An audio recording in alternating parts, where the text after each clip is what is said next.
Rockman, FightHype.com, here with Bryant Jennings. How are you today, Ken? I'm good, man. Everything's good. We're here at Jesse's Media Day workout. How do you think he looks? Jesse looks good. He's strong. He's definitely strong. He's a big 168. So, I'm always looking for great things to come out of him, and development is still in the process. So, he's still got work to do, of course, and that's what but it's gonna be great. Definitely gonna be great. Now, speaking of him being strong and fit, man, you look exceptionally fit. Yeah. How do you stay? What's the secret, man? How do you stay so fit in the off season? I mean, first of all, I'm vegan. In this off season, I just weighed myself.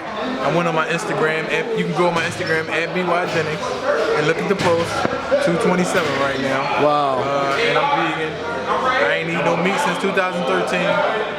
And I still do my workouts. I still run my miles, 5.5-minute miles. Well, how often a week? You just do it. You just keep yourself moving. So I'm always doing something.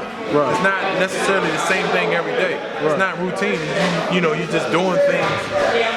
Doing different things every day, just keeping yourself active. Living life. Right on. How did becoming vegan come about? Like, why did you just educating yourself on what you're putting in your body. The different reactions to different ingredients and shit like that. So, most people are ignorant to it, but until you do it, until you try it, then you'll see the results. Right. I'm saying it's the shit. You probably got more crackheads than you got vegans. So why y'all doing that? Right. Instead of not doing this. Right. I mean, it is what it is. Now, one more question about being vegan. Was it hard to give up meat? I mean, we're in a fat city. Cheesesteaks everywhere. You know what I mean? No, it wasn't hard to give up chicken or turkey, or I ain't never really eat beef and never ate pork. It wasn't really hard to give up that. My last thing to do was give up fish and eggs. Right. So once I gave up the fish and eggs, which was the process, it's simple. Now it's just like, don't even go back. They got so many substitutes. You read the ingredients and you say, all right, well, this got the same thing as this, but plus it's less harmful. Right. Exactly. So, now, how long back to Jesse? How long have you knew Jesse? I knew Jesse since I was in the amateurs. Probably since about 2009. Since I first started. Right. Now he mentioned, coming up in Philly, boxing in the boxing gyms. There's no real other school like the Philadelphia school in the world. I mean, these boxing are exceptional. Yeah. What do you think is different about coming up in Philly in the gyms that you don't get all over the world? Well, I think what's different coming up in Philly, in the gyms is just, it's just gritty. You know what I'm saying? The way it was like, very few make it. So we gotta do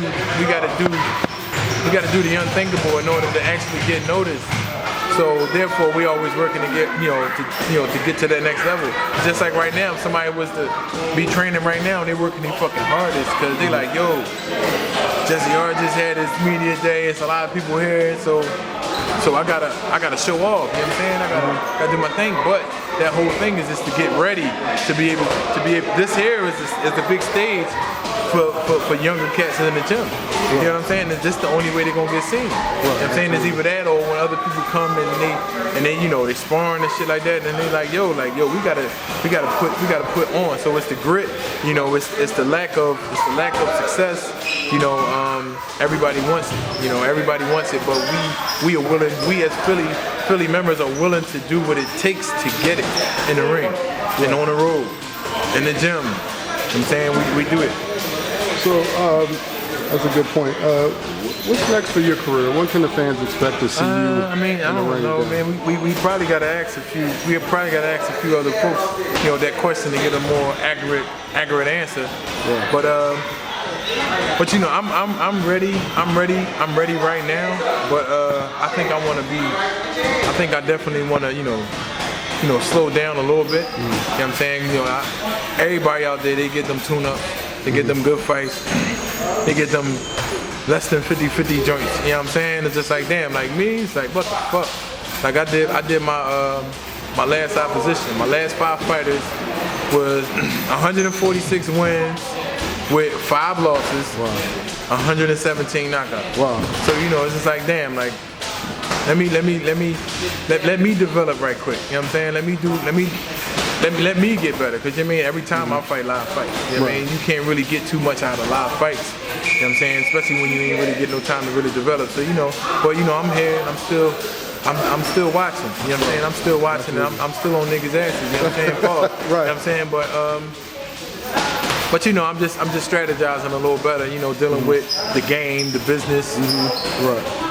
The business, the other business, and the other business. Right. You know what I'm saying? But it's none of that interfering with mine. Thank God for my team that's strong. But the things that we see ahead. You know what I'm saying? The shit that we gotta prepare to move around that. You know what I'm saying? Just obstacles that's just way ahead. It's like I don't want to have to deal with that shit. You know what I'm saying? It's like we gotta deal with that shit right now. So it's good. It's good for me. Learning experience is good. And I think I'm breeding to be something even better than what I think I'm gonna be.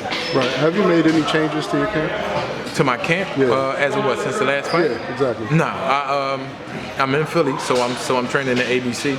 Right. But John David Jackson is that's still my head trainer. That's just like what Bernard do. You go, you pick brains of greats. You pick different things. You take good things from each individual, and they help make you. At the end of the day, we definitely credit them for the help. But nobody gets all of the credit. You get partial credit over here, partial credit over here, because no one man made one great thing. Right. You know what I'm saying? He had a team of people that actually help make those great things, and sometimes the team don't get full recognition, but the mastermind does, and but that mastermind would definitely be like, look, I ain't do it by myself. I had the help of these people, and then the public will still shine light on just the mastermind, but as long as we acknowledge, the head people and the people that's actually involved, I mean, we all good. You know what I'm saying? Because this shit it's just like life, man. You just can't be in one place for a long period of time and think you're gonna succeed. Right, you know what I'm saying? You gotta move around. You gotta experience over here. You gotta do over here. You know what I'm saying? You gotta know what to do, what not to do, where to go, where not to go, how far to go on something. You know what I'm saying? So it's just like life. Same thing. Right. Now that it's behind you and you can actually go home, sit down and watch the fight with Ortiz, how do you assess your performance? I just started out wrong.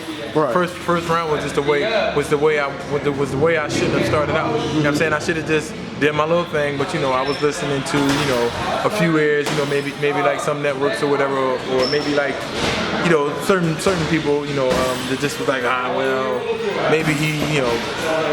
maybe he starts a little bit too slow and needs to speed it up or whatever, but like I tell people, I say, listen, that was my mistake. You know what I'm saying? That wasn't y'all. Just because I listened to somebody don't mean that it's y'all's fault. No, that's my mistake.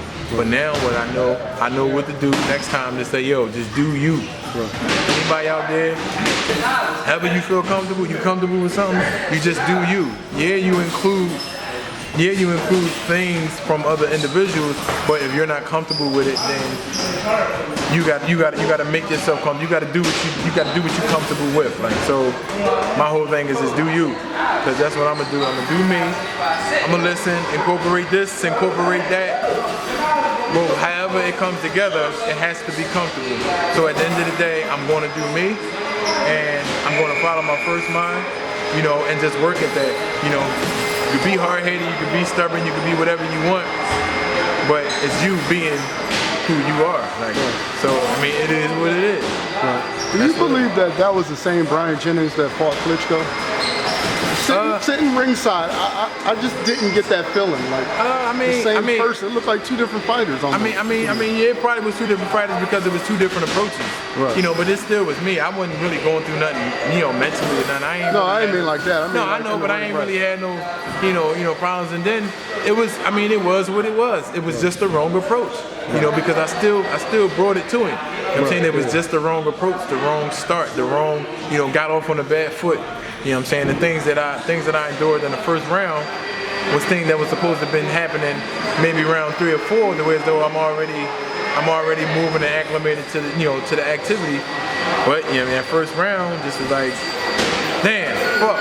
You know what I'm saying? It's like now I had to weather that storm. Second round I couldn't see shit. You know what I'm saying? The lights was too bright, I started fucked up. Cause it's like, damn, so second round was one of my best rounds.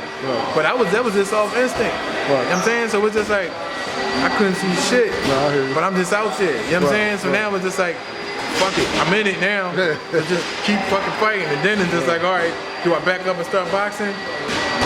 Fuck it. I might lose rounds. I'm thinking about saying, fuck it. Let's wear this motherfucker down. You know what I'm saying? But you know, I just think I had the wrong approach at that particular time. You know, going into the first round. The approach of actually putting pressure still could have been the right thing to do, but the approach on the first round going in, to me, which I had full control over, it's nobody else's fault.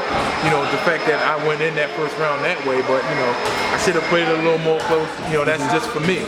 You know, I accept all my flaws, all my wrongdoings, and you know, I put it all just on me. So you know, we definitely gonna come better next time, and you know, I'm still on his ass. You know what I'm saying? Yeah, I hear you. So we own it, because you know, it was just a bad start. Right. And they still really can't fuck with me for real. That's how I really look at it. Right. That's how I really look at it, because you know, I only been here 6-7 years. You know what I'm saying? So it's just like, just imagine. But you know, we can't cry with spilled milk. Absolutely. And we don't talk about that shit. You know what I'm saying? But you know, it is what it is.